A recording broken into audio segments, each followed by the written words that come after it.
الحمدللہ رب العالمین والعاقبۃ للمتقین والصلاة والسلام علی سید الانبیاء والمرسلین اما بعد فاعوذ باللہ من الشیطان الرجیم بسم اللہ الرحمن الرحیم۔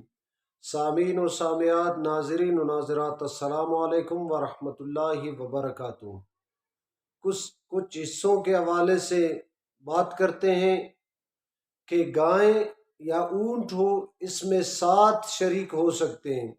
اگر 8 ہو یا 9 ہو تو جتنے نے پیسے دیے، یعنی 7 سے 8 بندے نے پیسے دیے، 8 بندے نے تو اگر قربانی کر لی تو ایک کا بھی نہیں ہوگا، اس لیے جو 8واں ہے، جو 8واں نے اپنا حصہ ڈال دیا ہے تو ان 7 میں سے کسی کے حصے میں شریک ہوتا ہے، یعنی کسی کے ساتھ شریک ہو گیا یا اس کے حصے کے جگہ پر وہ آ گیا تو اس کا قربانی نہیں ہوگی۔ جیسے کہ بکرا بکری دمبا دمبی، اس میں 2 شریک نہیں ہو سکتے۔ اسی طرح جو گائیں ہیں، اونٹ ہے، اس میں 7 ہے، اگر 8 کر لے تو ایک ہی، یعنی ایک بکرا کا، یعنی ایک دمبا ہو، اس کا ایک حصے میں 2 شریک نہیں ہو سکتے۔ اسی طرح گائے میں یعنی 7 افراد 8واں شریک نہیں ہو سکتے۔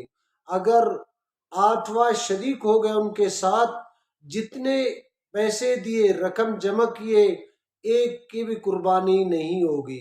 اسی طرح اگر میاں بیوی ان دونوں نے ایک بکرا خریدا، اگر کہا کہ ان دونوں کے لیے یہ کافی ہے تو دونوں کا نہیں ہوگا، مختص کرنا چاہیے، یعنی شوہر کے لیے یہ یا بیوی کے لیے مختص کر لے، خاص کر لے، پھر قربانی کر لے۔ اگر اسی طرح ہو، گائیں خریدنے کے لیے 10 آدمیوں نے پیسے دیے، رقم جمع کیے، تو ان کے بعد مختص کرنا چاہیے، یعنی 1 2 یہاں 7 تک مختص کر لے۔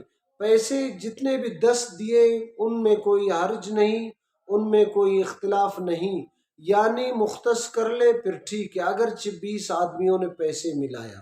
مختص ضروری ہے، مختص کرنا۔ 7 بندے گائے میں شریک ہوتے ہیں، اونٹ میں شریک ہو سکتے ہیں۔ اسی طرح بکرا بکری دمبا دمبی، اس میں 2 شریک نہیں ہو سکتے، بلکہ ہر بندہ اکیلا ہی، یعنی بکرا اکیلا ہی قربانی اپنے لیے کر سکتا ہے۔ دعائے رب کریم سے ان باتوں پہ ہمیں عمل کرنے کی توفیق عطا فرمائے۔ وآخر الدعوانا الحمدللہ۔